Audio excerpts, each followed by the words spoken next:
Welcome back to Technique Tuesday. This is Ballroom Feed, and we're going to do a little salsa rhythm and timing.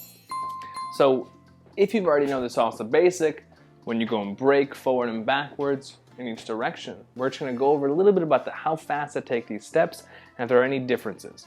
Because the biggest thing is they're not even. So when I take steps, I don't go 1, 2, 3, 4, 5, 6 and just go really fast through it. First, we're going to talk about rhythm. Rhythm is I can use slows and quicks to help me differentiate how fast or slow to make a move. So let's say I'm going to go through this leader's part. We're going to go forward left foot, replace and close. Back right foot, replace and close. I'm going to say the quicks and the slows. I'm going to go quick, quick, slow, quick, quick, slow. So a quick is 1 beat in music and a slow is 2 beats. Again, I don't move continuously. I move fast, fast, hold, and then fast, fast, hold, right? Salsa is a very small and compact dance, but you'll notice that in the middle when I close my feet, I hold and pause for an extra little beat.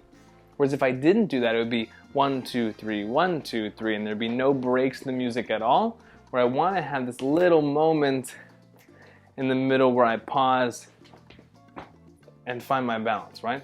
So now with timing and how that works out, because I said quicks are 1 beat, slows are 2 beats, right?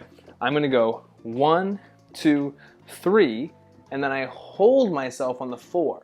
And I can repeat that and I go 1, 2, 3, 4. 1, 2, 3, 4.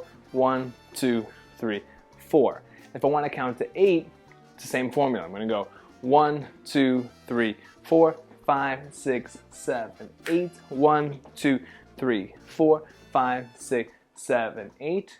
8 counts, 6 steps. So 2 of those counts on the 4 and on the 8, I had to hold and pause. If you're newer to this, the quicks and the slows is certainly easy to remember and know where you are all the time. Quick, quick, slow, quick, quick, slow. Learning any of the salsa basics as I dance around, slow, quick, quick, slow, quick, quick, slow, quick, quick, slow.